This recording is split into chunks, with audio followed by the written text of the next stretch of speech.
Assalamualaikum, salam muhibah dan salam lebaran. Pada malam hari raya ni kita bersiaran untuk malam yang keempat program khas Malaysia ke ISS. Yang terlebih dahulu terima kasih kepada Ustaz Zamri dan juga Ustaz Irwan dalam rancangan Gema Takbir, dan hari ini giliran kita untuk mengambil beberapa ketika untuk meninjau perkembangan terkini angkasawan negara Dr. Syekh Muzaffar Syukur dan juga dua angkasawan lain yang turut serta dalam misi angkasa ke Soyuz ke ISS ataupun Stesen Angkasa Antarabangsa. Syahmi, saya pasti Syahmi memang terkenangkan kampung semuanya pada ketika ini. Walaupun bagaimanapun kita ucapkan terima kasih kerana walaupun dalam kesibukan anda untuk bersiap-siap menyediakan diri menjelangnya Hari Raya Aidilfitri yang akan tiba dalam beberapa jam saja lagi sebenarnya Syahmi. Tepat pukul 12 nanti kita akan terus melangkah ke 1 Syawal. Walau bagaimanapun saudara, kita ucapkan beribu terima kasih pada anda kerana memilih kami sebagai teman anda sementara anda sedang membuat persiapan. Walau bagaimanapun sekarang ini kalau kita lihat kapal angkasa Soyuz TMB-11 yang membawa angkasawan pertama Malaysia Dr. Syekh Muzaffar Syukur Syekh Mustafa kini semakin hampir dengan stesen angkasa antarabangsa ISS, dan kedua-duanya dijangka bercantum pada jam 10.52 waktu Malaysia dan juga 6.52 waktu Moskow. Jadi sama-sama kita nantikan dan dijangka pada pukul 11.21 ketiga-tiga angkasawan akan dapat menjejakkan kaki sebenarnya ke ISS itu sendiri selepas percantuman dan mengambil beberapa proses, dan pintu Soyuz itu sendiri akan terbuka dan dapat menjejakkan kaki ke ISS. Itu detik bersejarah juga kepada ketiga-tiga angkasawan, bukan saja angkasawan kita, angkasawan pertama, tetapi juga bagi angkasawan bagi negara Amerika Syarikat komander wanita pertama dari Amerika Syarikat yang menjejakkan kaki ke ISS, Dr. Peggy Whitson.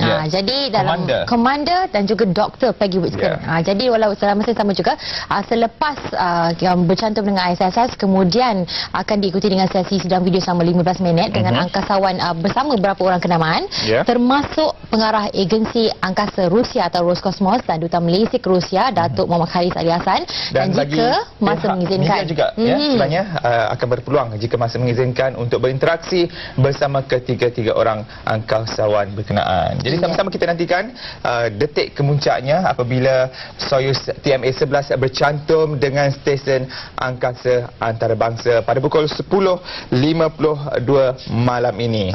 Cuba bayangkan saudara, dalam masa satu hari iaitu lebih 24 jam kita dalam sekali pusingan dalam sekali itu ada lebih kurang 90 minit. Jadi cuba bayangkan dalam satu hari kalau sekali 90 minit maknanya 16 kali pusingan mengorbit. Jadi ini bermakna Dr. Syekh Muzaffar dan juga rakan-rakan itu Komander Peggy Whitson dan juga Yuri Malanchenko menyaksikan 16 sinar mentari ataupun terbitnya matahari. Jadi selepas berlegar-legar di orbit selama 2 hari selepas pelancarannya dapat kita saksikan pada 10 hari bulan jam 7.21 malam waktu tempatan dan pada malam ini kita bakal menyaksikan satu lagi sejarah di mana Soyuz TMA-11 akan mendarat, akan berlabuh dengan ISS. Ini satu lagi detik bersejarah dan bermulanya aktiviti ataupun kerja-kerja penyelidikan selama 10 hari di ISS oleh Dr. Syekh Muzaffar Syukur.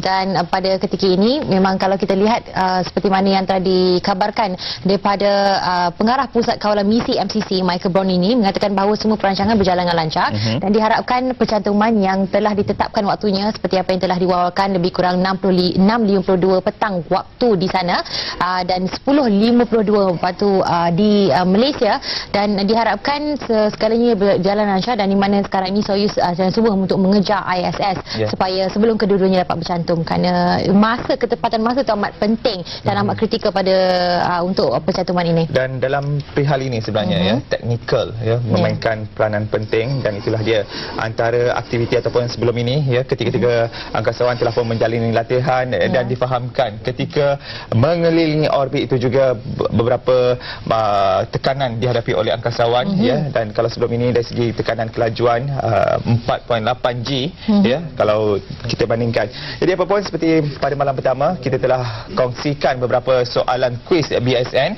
dan sebelum itu ni dapat kita saksikan di kaca TV secara langsung dari MCC dari MCC bilik kawalan dari NASA yang dapat kita bawakan pada ketika ini.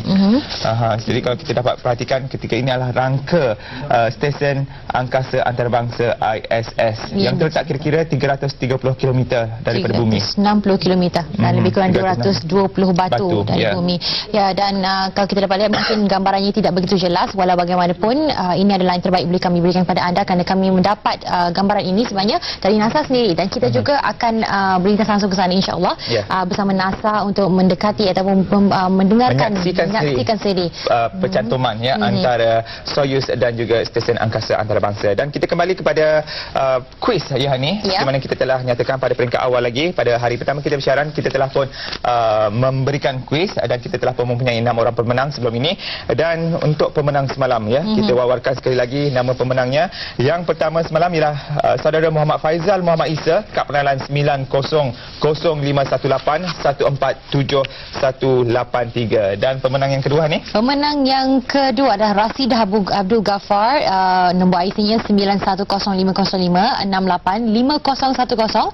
Jadi kita ucapkan tahniah kepada dua pemenang kita pada malam tadi, dan kami mencari dua lagi pemenang untuk malam ini untuk menjawab dua soalan yang kami berikan dan kami kongsikan bersama anda semua untuk memenangi sijil simpanan premium BSN sebanyak RM200. Ya, jadi apa kata kita saksikan soalan kuis untuk hari ini. Ya.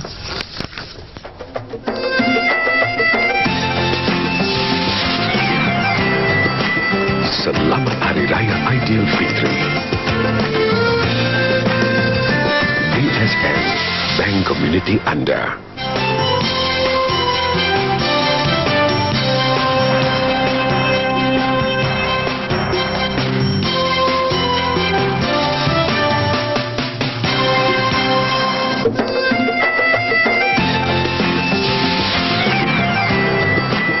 Selamat Hari Raya Aidilfitri.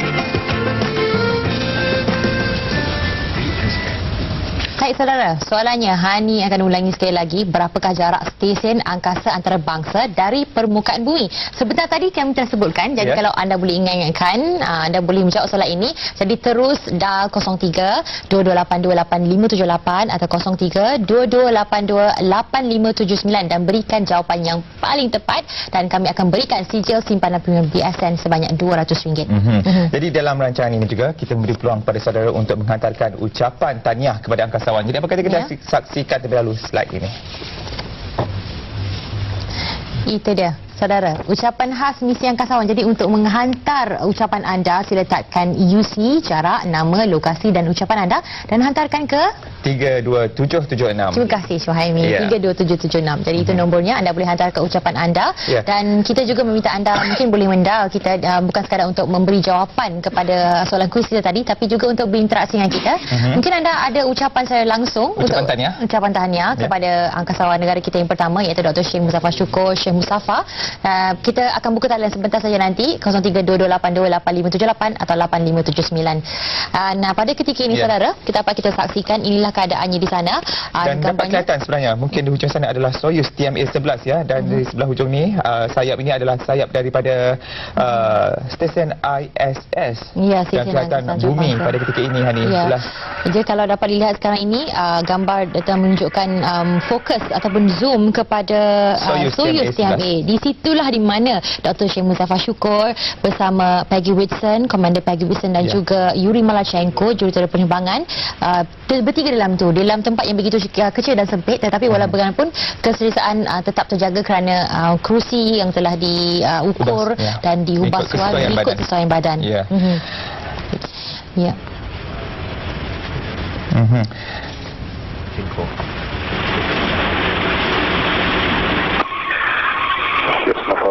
On format 44, there is a 360-degree search. The range rate is 0.03 and closing.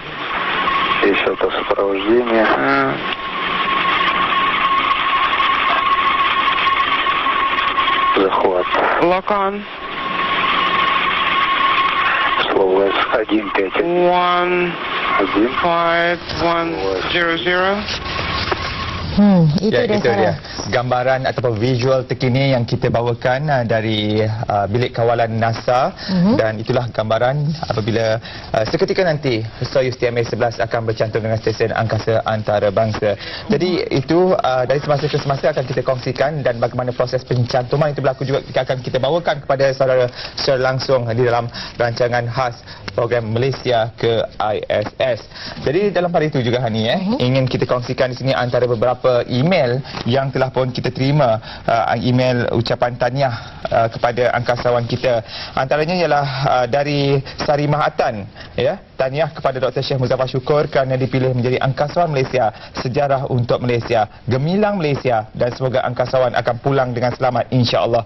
Dari Singapura itu sebenarnya ni Sarimah dan Suryati. Ya, dan kalau kita boleh kongsikan sedikit sebanyak informasi tentang ISS itu sendiri, dan kita pertama sekali ni kongsi bersama tentang info Soyuz, di mana Soyuz sebenarnya adalah yang bermaksud kesatuan dalam bahasa Rusia, merupakan siri pesawat angkasa yang direka bentuk oleh Sergei Korolyov bagi program angkasa Rusia, dan pesawat angkasa itu boleh membawa sehingga 3 angkasawan dan menyediakan sokongan hayat untuk mereka selama 30 hari. Dan pesawat angkasa Soyuz dilindungi sewaktu pelancaran oleh nose fairing yang dibuang pada, kalau kita lihat pada ketika ini juga itulah kedudukannya, keadaan Soyuz pada ketika ini. Dan kalau kita dapat saksikan begitu Hani sendiri pada ketika ini, kita berdua dan saya pasti rakyat Malaysia keseluruhannya dapat menyaksikan secara langsung gambaran Soyuz TMA-11 melingkari ataupun mengelilingi orbit untuk bercantum dengan stesen angkasa antarabangsa. Jadi stesen angkasa antarabangsa, kalau kita boleh kongsikan di sini sebenarnya ISS ialah satu kemudahan penyelidikan dan bergerak mengorbit bumi. Jadi akan dari semasa ke semasa kita akan bincangkan mengenai ISS ini. Apapun kita saksikan visual daripada NASA ini.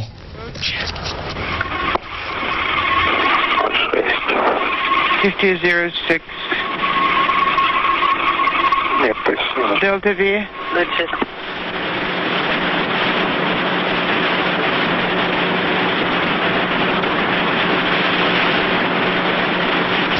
Ya, itu dia. Jadi dari sekarang ni kita kongsikan sedikit maklumat mengenai stesen angkasa antarabangsa ISS. ISS ialah satu kemudahan penyelidikan dan bergerak mengelilingi orbit bumi, dan ia boleh dilihat dengan mata kasar dari bumi pada altitud 319.6 km hingga 346.9 km di atas permukaan bumi. Dan ISS bergerak dengan kelajuan purata 27,744 km ataupun 17,240 batu sejam, iaitu sebanyak 15.7 kali orbit sehari. Itu mana maklumat yang dikongsikan oleh Hani sebentar tadi. Ya, dan ia ada dalam keadaan satu tahap orbit yang biasanya dikenali sebagai orbit rendah bumi, dan ianya adalah satu program bersama 5 agensi angkasa, di mana kalau kita lihat pada ketika ini stesen angkasa antarabangsa adalah satu program bersama 5 agensi angkasa yang boleh kita kongsikan sini adalah seperti pentadbiran aeronautik dan juga angkasa kebangsaan NASA Amerika Syarikat, agensi angkasa persekutuan Rusia Roskosmos, persekutuan Rusia, agensi penjelajahan angkasa Jepun JAXA atau Jepun, agensi angkasa Kanada CSA Kanada, dan juga agensi angkasa Eropah ESA Eropah yang terdiri daripada 11 negara. Dan pembinaan ISS ini sebenarnya bermula pada November 1998 dengan pelancaran bahagian pertama Zarya yang membekalkan tenaga elektrik, penstoran, pendorongan dan panduan kepada ISS semasa tahap awal pemasangan. Jadi cukup banyak sebenarnya maklumat, dan bagi mereka yang ingin mendapatkan maklumat berlanjut sebenarnya boleh melayari internet. Banyak maklumat yang diberikan mengenai ISS ini. Dan kalau dari segi statistik yang kita boleh kongsikan di sini pula ialah jisim sebenar stesen angkasa antarabangsa ini ialah 234,693 kilogram, dengan panjangnya 58.2 meter atau 191 kaki. Dan lebarnya pula ni 44.5 meter atau 146 kaki atau memanjang ke arah matahari. Jadi isi padu dalamnya 424.75 meter padu. Ya. Oh, banyak sebenarnya informasi yang kita kongsikan di sini, dan kalau kita lihat juga tekanan atmosfera pada ketika itu lebih kurang 101.3 kPa dan juga perigi kedudukan terdekat dengan bumi lebih kurang 319.6 km, lebih kurang 172.6 nmi dan apogee pada kedudukan yang paling tinggi. Dan jadi sekarang kita sedang menanti detik-detik pencantuman antara Soyuz TMA-11 dan juga stesen angkasa antarabangsa yang lebih kurang ada 10 minit saja lagi. Lebih kurang 10 minit lagi dan dijangka pada pukul 10.52. Dan kalau kita boleh kongsikan di sini keadaan selepas 24 jam pelancaran, di mana selepas 24 jam pelancarannya Dr. Syekh Muzaffar dan dua lagi kru bersama dilaporkan dalam keadaan baik, dan mereka sentiasa menghubungi pusat kawalan misi Rusia MCC di Moskow setiap kali melintasi Moskow untuk menyampaikan maklumat terkini kedudukan tempat pesawat. Dan pemberian maklumat ini sebenarnya ada amat penting bagi membolehkan MCC terus mengesan mereka termasuk lintasan seterusnya melalui ruang angkasa Moskow, dan mereka hanya mempunyai masa 10 hingga 15 minit saja untuk melakukan demikian, memberi maklumat kemas kini kepada MCC. Dan maklumat tersebut termasuklah apa jua yang mereka lihat, termasuk bintang, bulan, malah ISS yang mudah dilihat bila pesawat itu melakukan pusingan orbit mengelilingi bumi. Dan di sini sebenarnya juga terdapat kekeliruan bagi kita juga sebenarnya dari segi ISS mengelilingi bumi itu sendiri pada kelajuan 7 hingga 8 km sesaat, dan pesawat Soyuz juga perlu terbang pada kelajuan sama bagi membolehkannya melakukan docking ataupun berlabuh dengan tepat. Jadi mungkin inilah pada masanya, pada ketikanya Soyuz dan ISS akan bercantum. Dan kalau kita boleh kongsikan juga di mana antara perubahan fisiologi 18 jam pertama berlepas ke angkasa, Dr. Syekh akan mengalami saat-saat genting bagi tempoh 18 jam pertama selepas berlepas ke angkasa, kerana akan mengalami perubahan fisiologi, iaitu peredaran darahnya tidak akan sama kerana berada dalam suasana mikro ataupun mikrograviti. Beliau mungkin mengalami rasa loya, tapi walau bagaimanapun Dr. Syekh diyakini mampu mengatasinya kerana beliau telah dilatih melakukan demikian tanpa perlu mengambil ubat, Syaimi.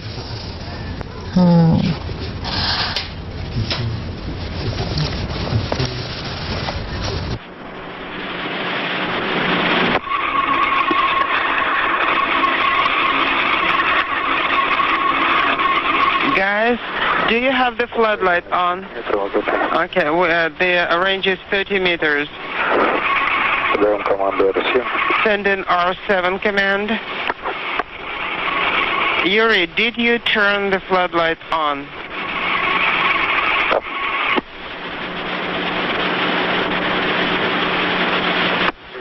Агата, продублируйте. Агата, Продублируйте, пожалуйста, команду S17. please resend S17 command. Copy.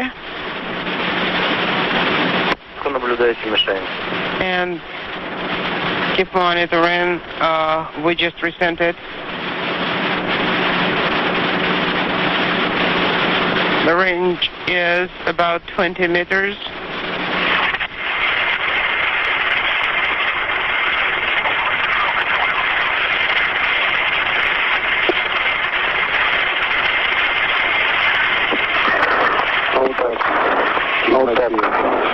But still in the dark.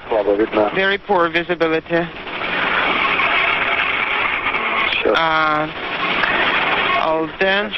Okay, now we are beginning to see the crossbars.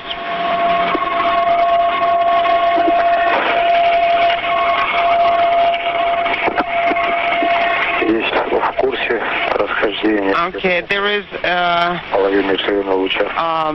misalignment in course about half of the beam, and in pitch it's less than half.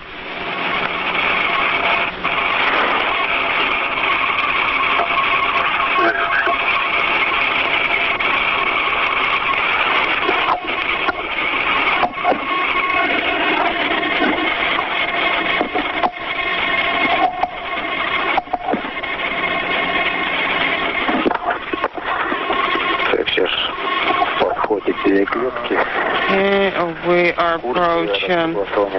The course is aligned now, and in course, but in pitch it's less than half of the beam width.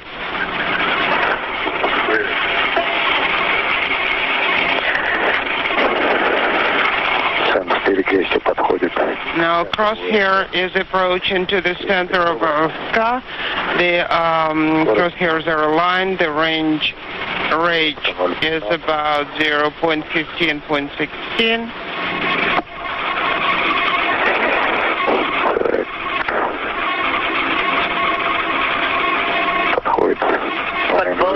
Approaching contact.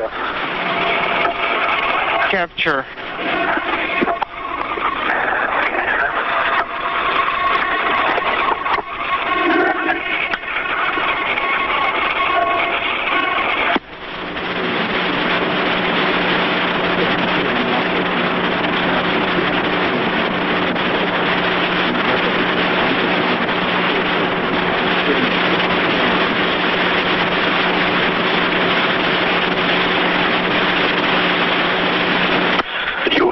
Yuri, congratulations.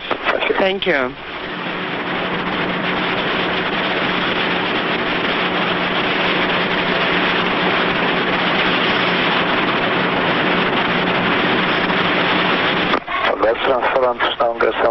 Okay, the road is extended.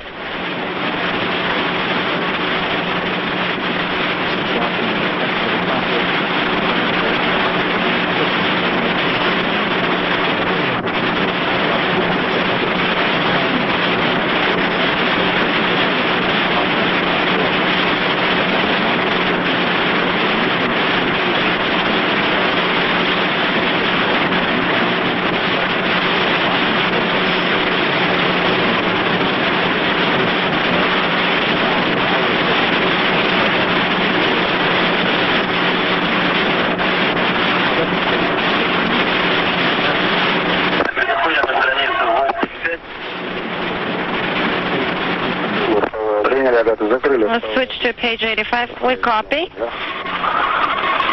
We closed our pavilion, and we're going to take measurement at this time. Copy.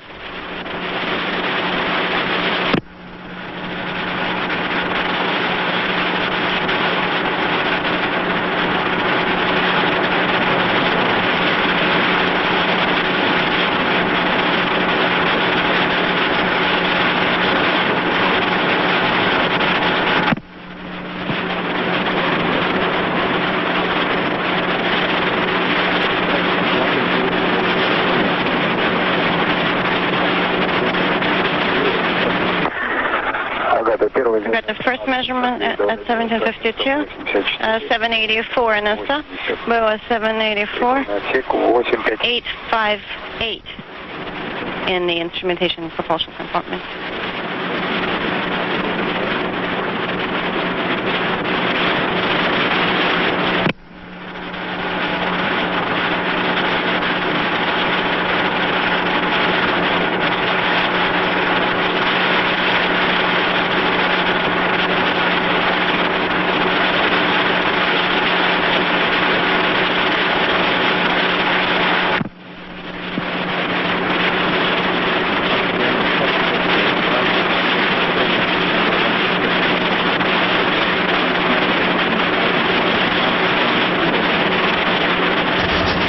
Ya, ni tadi tu antara detik-detik yang dapat kita saksikan ya untuk pencantuman antara Soyuz TMA-11 dan juga stesen angkasa antarabangsa ISS. Ya, dan pencantuman ataupun docking yang tadi panggil bagi istilah docking ataupun pencantuman ini telah pun berlaku pada ketika ini. Jadi kita pun sebenarnya tidak berapa lagi isu teknikal. Jadi bersama kita pada malam ini. Kita mengundang sekali lagi ni Tuan Haji yang berbagi, Tuan Haji Nurhizan Hamzah, Pengurus Besar Kanan Ketua Pegawai Teknikal Astronautik Teknologi Malaysia. Assalamualaikum Tuan Haji. Selamat datang sekali lagi ke program Malaysia ke ISS pada malam ini. Dari jauh datang ni Tuan Haji. Ya. Apa selamat Hari Raya terlebih dahulu. Jadi sebentar tadi kita telah mendapat saksikan sebenarnya ya Tuan Haji antara proses pencantuman Soyuz TMA-11 dan juga ISS. Jadi pada detik mana agaknya yang kita boleh anggapkan kritikal pencantuman tu Tuan Haji? Okey, masih dia yang kritikalnya apabila dia dah mula-mula tadi sebelum dia nak mencantum tu dia nak kena betul-betul pasti bahawa dia akan mengarah dan dia akan masuk elok-elok betul-betul dia meeting dia tu betul-betul kemas.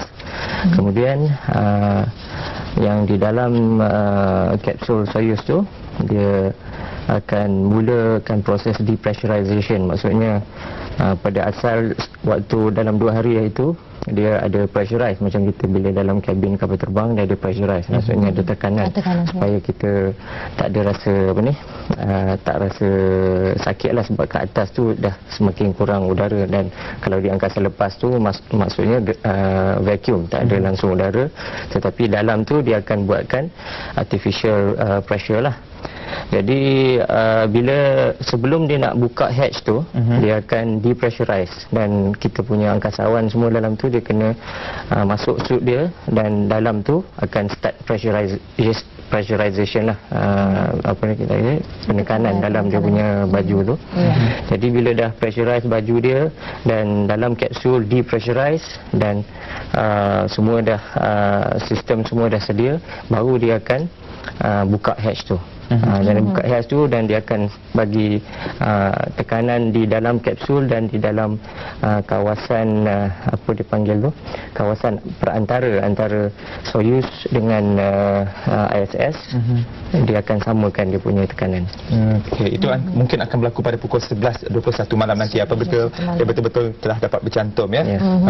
Okay, dan sekali pergerakan itu sekali ni daripada kalau kita daripada pelepasan pelancaran tu sampailah untuk pencantuman, semuanya ada risikonya. Kalau kita lihat daripada docking pencantuman tu ada berlaku sesuatu ataupun masa yang dikenakan tu tak lari sedikit, apa agaknya akan berlaku? Selagi kalau bila dia sudah docking dengan kemas, insyaAllah tak ada masalah besar sangatlah. Hanya sekarang ni dia nak sesuaikan dia punya tekanan di dalam tu, tekanan dalaman. Tetapi tadi sebelum tadi tu kalau dia punya timing dia punya penjadualan tu tak kena, jadi itu mungkin boleh membawa kepada kegagalan rendezvous tu atau meeting tu tadi, pencantuman tu. Jadi dalam aspek ini kelajuan antara ISS dengan juga Soyuz tu memang cukup penting ya. Betul. Dan ketika ini mungkin proses penyesuaian antara Soyuz dan juga ISS sedang berlaku. Jadi mungkin kalau kita boleh kongsikan di sini juga Tuan Haji mengenai ISS itu sendiri menurut sudut pandangan seorang pakar lah dalam bidang ini. ISS macam mana maksudnya? Dari segi rupanya apa aktiviti-aktiviti yang berlaku dalamnya. Okey. ISS tu kalau kita tengok pada gambar tu dia terdiri daripada beberapa modul. Jadi ada modul Amerika Syarikat, ada modul Rusia, Jepun ya. Jadi modul-modul ni sebenarnya daripada dulu dia mula pasang satu persatu lah, dan kemudian yang besar-besar kita tengok tu ada panel suria tu untuk memberikan punca kuasa pada semua sistem dan eksperimen peralatan eksperimen dalam ISS tu. Dan dia di situ ada ruang untuk angkasawan bergerak dengan lebih selesa lah berbanding dengan kapsul tadi. Kapsul tadi tersangat sempit, mereka semua kira secara umumnya hanya duduk pada tempat kursi dia betul je. Tapi dalam ISS dia lebih lega, dia ada ruang untuk bergerak, dan dia ada ruang-ruang kawasan-kawasan yang mana dia akan mengendalikan eksperimen dan juga untuk tidur dan juga untuk exercise bersenam untuk untuk menjaga kesihatan. Jadi sebenarnya yang lebih perit sikit pengalaman angkasawan saya rasa waktu dia di dalam kapsul tu lah, selama 2 hari selama ni. Duduk saja di dalam 48 jam. Kalau kita lihat kalau daripada misalnya sudah ada penyesuaian di situ dan untuk ketiga-tiga angkasawan negara itu untuk keluar itu daripada dalam tu nak keluar ada melalui mungkin ada satu keadaan teknikal yang tertentu yang boleh dijelaskan. Dia kawasan perantara macam saya sebut tadi tu. Kawasan tu bila tekanan tadi dah sama baru buka hatch, jadi dia mula masuk, dan bila dia mula masuk baru dia akan tukar dia punya suit tadi tu, pakaian dia tu, dan seterusnya bila semua dah sedia, dia ambil bacaan-bacaan yang tertentu, semua dah sedia, baru dia akan betul-betul dilepaskan masuk ke dalam ISS tersebut tadi. Jadi kalau kita dapat perhatikan di kaca TV yang berada di sebelah kita ni Tuan Haji, Haji ini adalah bilik kawalan di NASA sebenarnya. Jadi dari segi bilik kawalan ni bagaimana? Mereka akan membuat pemantauan 24 jam sehingga kesemua angkasawan balik semula ke bumi. Berterusan, ya. Berterusan, ya. Memang di sini kita tengok dia punya shift berterusan lah. Jadi dia akan memantau dari segi semua sistem-sistem kapsul Soyuz dan juga ISS dan juga keadaan angkasawan-angkasawan tersebut. Jadi sebenarnya Tuan Haji dia mengatakan bahawa daripada nak keluar daripada 10,000 kH dan sebagainya, dan dikeluar untuk menukar pakaian dan sebagainya sebelum dilepaskan ke ISS itu sendiri. Pada waktu tersebut memang sudah terapung ataupun gambarannya begitu, ataupun selepas ke ISS baru mereka akan terapung. Keadaannya bagaimana? Keadaannya terapung terus daripada kapsul itu, sebab waktu dalam kapsul tu dia ada dia punya strap, dia punya tali bergerak, semua supaya dia tidak terapung-apung. Sama juga dengan ISS lah. Dia terus terapung lah. Dan ketika ini pastinya Dr. Syekh Muzaffar masih lagi dalam keadaan berpuasa mungkin ni dan selain itu juga insyaAllah kita akan dapat berkomunikasi dalam sidang video antara angkasawan dan juga beberapa kenamaan yang berada di Moskow selepas mereka selamat sampai ke ISS. Ya, dan kalau diberi ruang masa dan sekiranya ada ruang masa, kemungkinan Syekh Muzaffar juga akan berkomunikasi dengan media. Jadi kita akan mendapatkan laporannya juga bersama rakan-rakan tugas kita, insya-Allah. Sekiranya bersempatan kita akan bersama rakan tugas kita yang berada di sana. Dan kalau kita lihat gambarannya di sini, di sebelah kiri sekali saudara, gambaran dalamnya, di mana kalau kita lihat semuanya dalam tu semua terapung-apung. Ya, jadi Syami rasa macam seronok pula. Tapi untuk mencapai semua itu bukankah sekadar satu keseronokan, tapi melalui banyak saringan, kerana ia adalah satu cabaran yang cukup getir lah bagi kita semua sebenarnya. Kalau kita lihat daripada ujian-ujiannya dan juga daripada segi tenganan, kena duduk dalam tu dalam masa 48 jam. Jadi di dalam tu sendiri harus mempunyai teknikal, barang-barang teknikal yang harus sentiasa menyokong mereka supaya mereka berada dalam keadaan boleh dikatakan selesa lah untuk masa 48 jam. Jadi dalam hal ini juga sebenarnya, ini kalau kita boleh kongsikan Tuan Haji, gambaran ni apa ni Tuan Haji? Tak berapa nampak aku. Sebab dia dalam keadaan gelap, masih gelap ya. Dan namun sebelum itu kita nak lihat juga dari segi fisiologi ketiga angkasawan mungkin dilaporkan oleh akhbar angkasawan akan mengalami perubahan. Contohnya peredaran darahnya tidak akan sama kerana berada dalam suasana microgravity dan juga mengalami rasa loya. Mungkin boleh diperjelaskan di sini kenapa agaknya? Yalah, sebab dalam kita manusia ni, badan kita biasa dengan kehidupan di muka bumi yang mana ada tarikan graviti, tapi bila di angkasa kita tak ada tarikan graviti tu, dia panggil microgravity, ataupun hampir tak ada graviti. Jadi kadar denyutan jantung lain. Jadi bila kadar denyutan jantung tu lain, jadi kita punya aliran darah pun lain. Dan angkasawan sendiri dinasihatkan supaya menjalani senaman selama 1 hingga 2 jam di ISS setiap hari. Dan sebab kita punya tulang-tulang pun akan mengalami keadaan berbeza, sebab dia dah tidak menjadi suatu struktur yang perlu menahan bebanan tarikan graviti. Jadi itu sebab kalau seseorang manusia duduk di angkasa lepas sampai berbulan-bulan terlalu lama, dia akan dapati bahawa tulang-tulang dia semakin macam mereput lah, macam dia kalsium content tu sudah semakin kurang. Gambaran ni sedikit Haji, apa ini sebenarnya? Saya pun kurang pasti. Ini hatch dia ke apa? Mungkin hatch dia. Jadi kalau kita lihat di sini juga, perjalanan ISS ni mengambil masa 2 hari 48 jam. Tapi bila untuk pulang ke bumi hanya mengambil kurang daripada 3,5 jam. Ada penjelasan teknikal dari segi itu?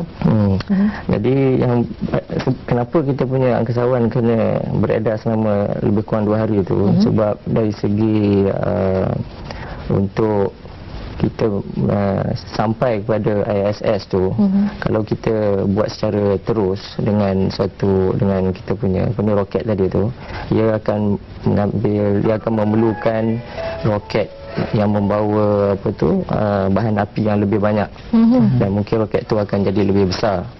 Jadi sudah tentunya lebih besar dan lebih banyak bahan api itu, kosnya akan lebih tinggi lah. Jadi dari segi apa-apa yang berkenaan dengan teknologi angkasa ni, kita nak cuba buat sistem tu supaya yang paling optimal. Jadi memang kalau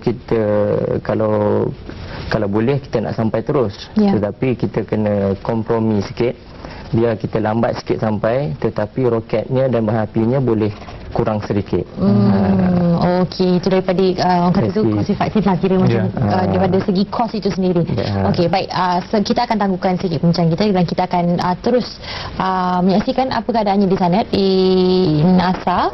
Kalau kita lihat di sini, ramai yang ada di sini kenamaan sidang media sendiri, dan juga kalau kita dapat lihat Datuk Sri Dr. Jamaluddin Jarjis juga berada di situ untuk sidang media, mungkin untuk memberi perkembangan terkini di sana. Mr. Christian Feitinger from the European Space Agency, please wave.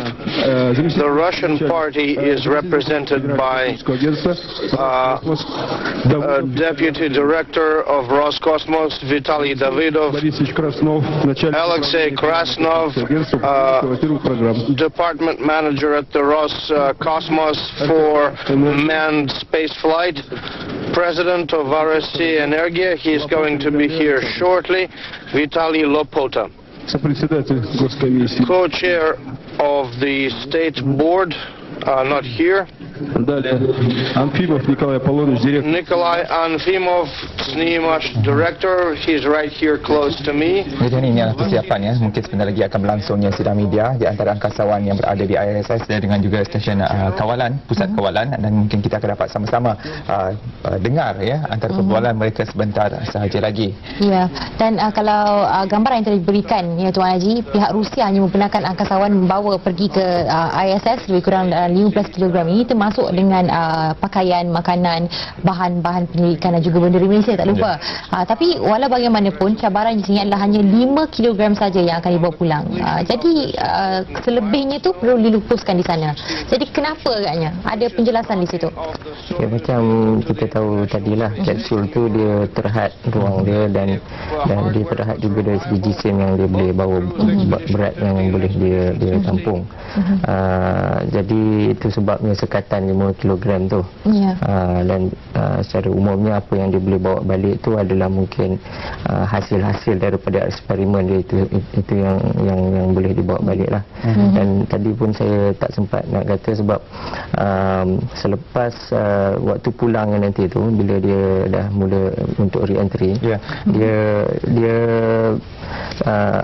kira dia jatuh tu macam dia lepas lah, tanpa dia dilepaskan dan dia jatuh sebagai macam satu jasad yang jatuh ke bumi lah. Jadi Tuan Haji, kita akan menyambung berbicara kita dari semasa-semasa, apapun kita berikan tumpuan perhatian kita kepada visual dari NASA ini ya.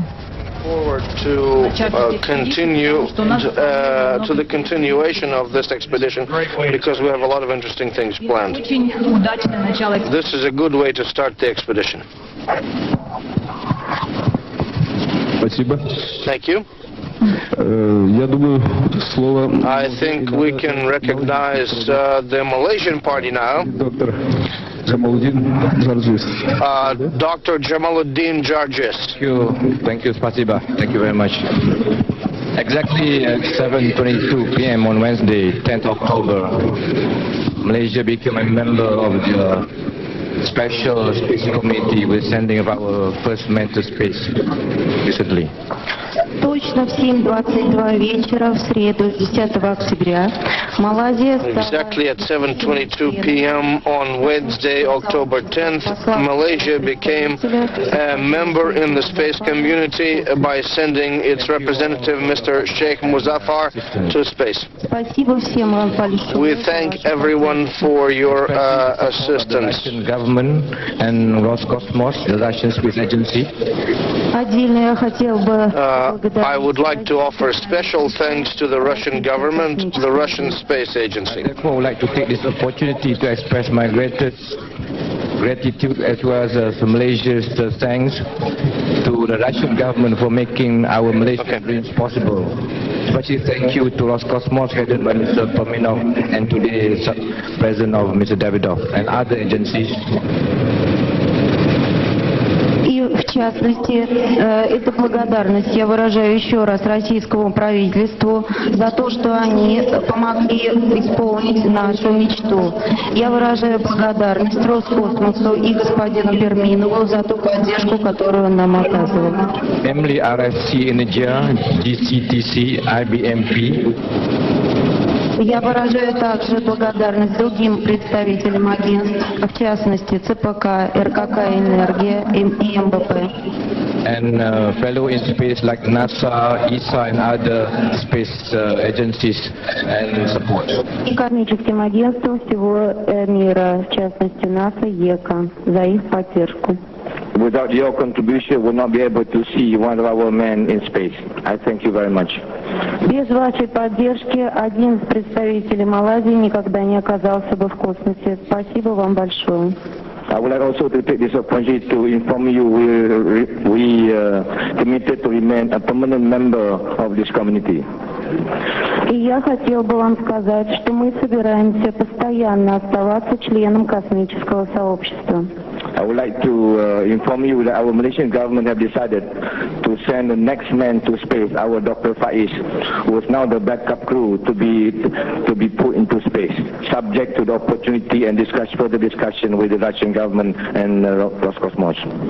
Я хотел бы вам сказать, что очень скоро мы собираемся отправить в космос второго представителя Малайзии, доктора Фаиза, который тренировался вместе с шейхом. И это будет предметом наших переговоров с российским правительством и Роскосмосом. As you know, it's very historic for our nation. This represents a new journey, a new era for our nation. Я хотел бы сказать, что для нашей нации начинается новая эра, та эра, когда мы присоединились к космическому сообществу. For that, our Deputy Prime Minister, Dato' Sri Najib bin Razak, will be here to receive the astronaut on the 21st October. 21 октября в Россию приедет заместитель премьер-министра Малайзии, господин Тун Разак, и он встретит нашего Анкасавана, нашего космонавта, возвратившегося из космоса. Thank you, the Russian government, Russian people, Roscosmos. Thank you, everybody, for making this dream of the nation Malaysia to be possible. I thank you. Еще раз спасибо российскому правительству, Роскосмосу, всему российскому народу за то, что они помогли нам выполнить нашу мечту. Еще раз спасибо. Слово имеет Виталий Александрович Лапота, президент РКК «Энергия». RSC Energia and Chief Executive Officer. Good evening, ladies and gentlemen. I would like to offer my congratulations to all of you with the successful docking. Everything was nominal. At this time, the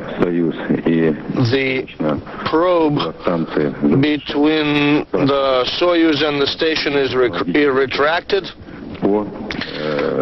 Currently, we're engaged in preparing the station and the vehicle for the hatches to open.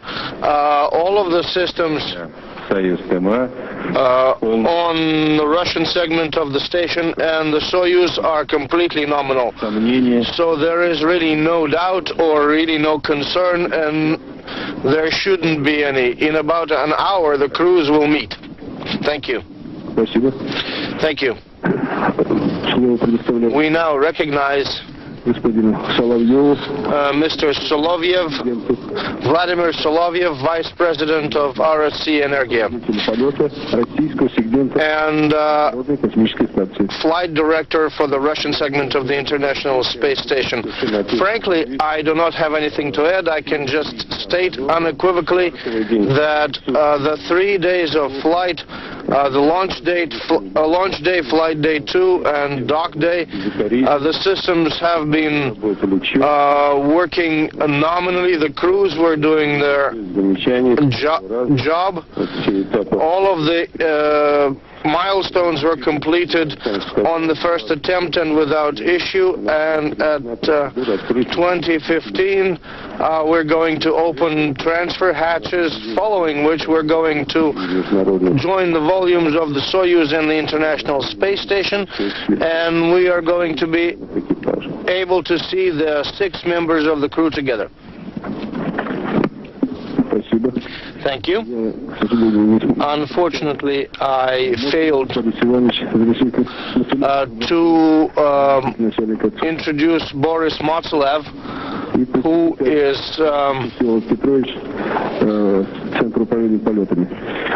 Deputy Mission Control Director. Do we have any other people that would like to speak? Please, members of the media, please go ahead with your questions. We would like to find out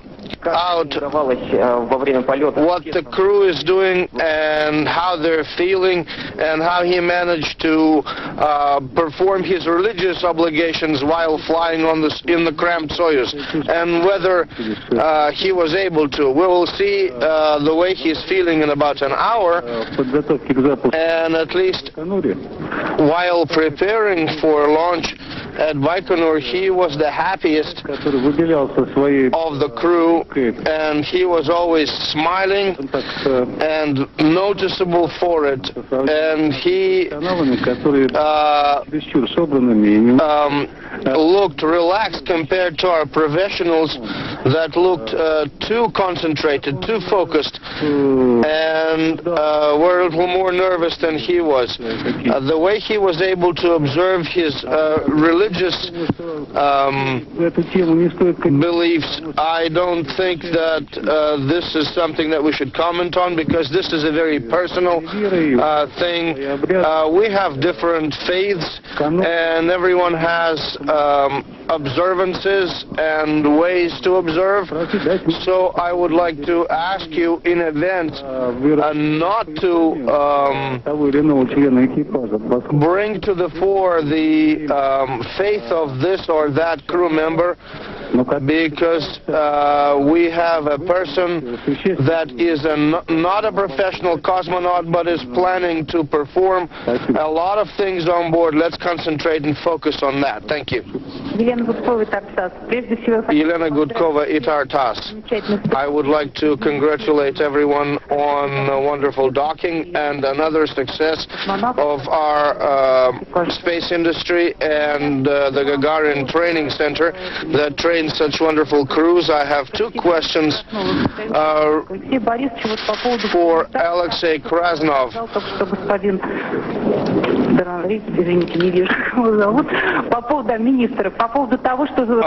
The first one is about the comment made by the minister that the second crew member is going to fly. I understand that you're going to negotiate that still, but when is it realistic that we might send a second Malaysian into space? A question about the upgraded Soyuz vehicles, and we understand that we're going to be sending the Malaysian cosmonaut with the second, with the upgraded Soyuz no earlier than 2009. Mr. Minister would like to add something to question 1. Said earlier, I met the Angkasawan a day before the launch. Это небольшое добавление к тому вопросу, который был перед нашим текущим вопросом. И я хочу сказать, что я встречался с нашим Анкасаваном, с космонавтом, за день до его полета. You're right, the person talking to me before just now. When I talked to him, the burden on his shoulder was carrying the nation into new era, new journey. Carrying the pride of the nation, that was the burden on his shoulder. И он в этот момент очень хорошо понимал, что на нем лежит ответственность за этот полет, ответственность перед всей страной, то есть он нес эту тяжесть на своих плечах. The beginning of a new era, new journey for the nation, that was his burden to carry the torch. И он понимал, что он летит в космос от всей страны. Первый раз в космосе малазийский космонавт. The religious part of it came because indeed he's gone up there in the month of the Ramadan. Религия, как это связано с религией, дело в том, что он полетел в космос тогда, как раз, когда у нас шел Рамадан. Being a Muslim nation and more than 70% of the nations are Muslim, he was equipped with the administrative religious matters for him to perform his personal duty. И, будучи представителем нашей нации, а у нас 70% мусульман, он, конечно, хотел выдержать пост, конечно, хотел выполнить свои обязанности. So his first duty is to contribute as one of the astronauts in that Soyuz. Но первой его обязанностью было вложить что-то от себя, будучи членом экипажа на этом союзе. To make the mission safe and complete. Закончить свою миссию успешно. As to the second question, this only today I filed the Malaysian request to the Roscosmos. That we've been putting an official request to the Roscosmos and the government that we are requesting a window of opportunity the next few years where they can find a slot for us to send another Malaysian, and our Deputy Prime Minister himself will be forwarding this request officially to the Russian government and to Roscosmos on the 21st. Что касается второго вопроса, я как раз готовлю к направлению наш запрос в Роскосмос по поводу полета второго астронавта. Мы будем разговаривать о том, чтобы второй онкосавант полетел в ближайшие годы, и вопрос этот будет обсуждаться, и необходимый запрос будет передан заместителем премьер-министра. Thank you, Mr. Minister, because as far as I am concerned, this statement was a surprise, a pleasant surprise, no question there, and I think that we need to get together with our U.S. colleagues, Bill, such as yourself, think about deploying the rest of ISS, because our space house is becoming too small for the countries that are participating in this international project. In addition to Malaysia, there are many people that would like to fly, and there are so many people that would like to fly that we cannot even answer the question when we can send them into space. So right now we cannot answer the questions regarding possible opportunities for members of other nations. Now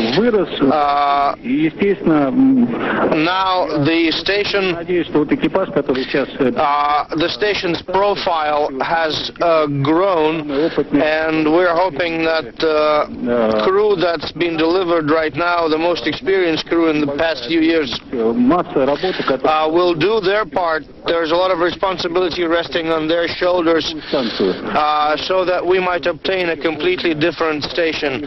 We are hoping that the European module is going to arrive as planned in December, that Jules Verne is going to dock on time in January from the European Space Agency, and that the Japanese modules are going to arrive on time. And the most and this expedition is going to complete its unique and difficult tasks and is going to perform as per plan. I can answer the question that was asked of me, but before then I would like to assist Mr. Krasnov and my Malaysian colleague. There is in fact a problem regarding spaceflight participants in our professional missions. To alleviate the problem, I would suggest that whoever wants to fly should order entire vehicles. We can always train a commander, and let's say the Soyuz is going to belong to Malaysia, so there is no problem there. As far as the question that I was asked, I can say that I cannot let the Russian Space Agency down if I say that we are developing an upgraded Soyuz. If we are upgrading the Soyuz, there is a huge cycle of testing that has to be completed before we can fly. And as practical people, we understand that we cannot possibly pay for that. So knowing that we need to have reliable vehicles, we are upgrading components of space vehicles which are properly reliable. We are not making an upgraded vehicle. We're upgrading components, thereby upgrading the vehicle in toto. And step by step, we are going in that direction. So we're upgrading components of the space vehicle. Inaudible. This is an evolution. When we go to the Rus vehicle, then it's going to be a complete upgrade. But this is a very delicate issue, so let's tread carefully. Every vehicle is different from the previous one, and this upgrading process is continuous. So it would be wrong to say that we're going to a different vehicle. We're just saying that we're upgrading systems gradually, and that's what Vitaly meant. Not to make this press conference too long, or lopsided, the Malaysian party has spoken at length, and the Russian participants have spoken at length, so we would like to recognize and let the U.S. side speak. And if there are questions regarding experiments, would you be willing to answer? Would you be ready to answer? Again, I think Alexei said earlier that the real focus of the first part of this expedition is really assembly of the space station and bringing on board the international partner modules. Ну, опять же, как говорил Алексей Борисович, внимание в этой экспедиции мы фокусируем на прибытии новых модулей и на сборке станции.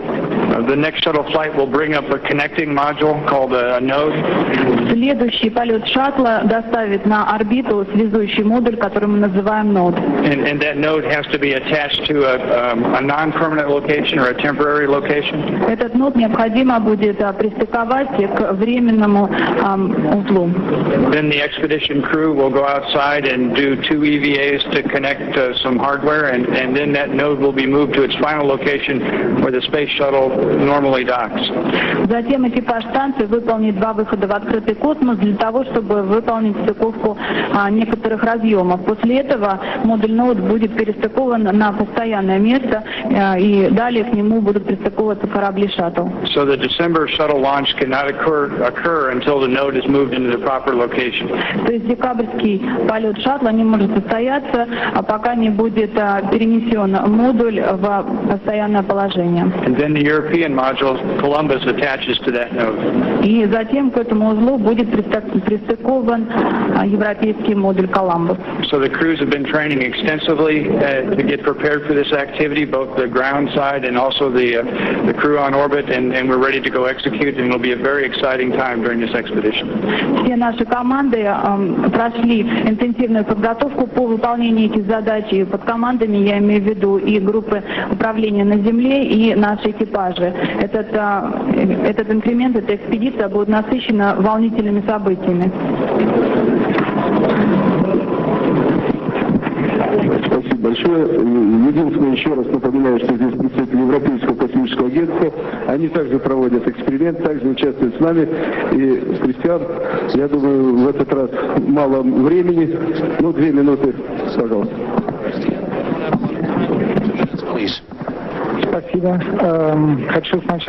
Thank you. I would like to congratulate everyone on a successful docking, and this expedition really is very important for all of the partners in the station program, especially the European Space Agency. We run some research using our Malaysian colleague who is going to perform research from our program. Yuri Malenchenko is also going to be performing experiments throughout the expedition, and we are looking forward to our Columbus module docking to station in December, as Bill mentioned. And there will be 2 European crew members throughout this expedition. Paolo Nespoli, for one, that is going to come up on the next orbiter, and then Leopold Ehart, that is going to join the crew with the Columbus module. And starting next year, we're hoping and looking forward to a successful launch of our first ATV vehicle. So you see that this is a very busy increment, especially the European Space Agency has an important part to play. And we would like to wish this crew health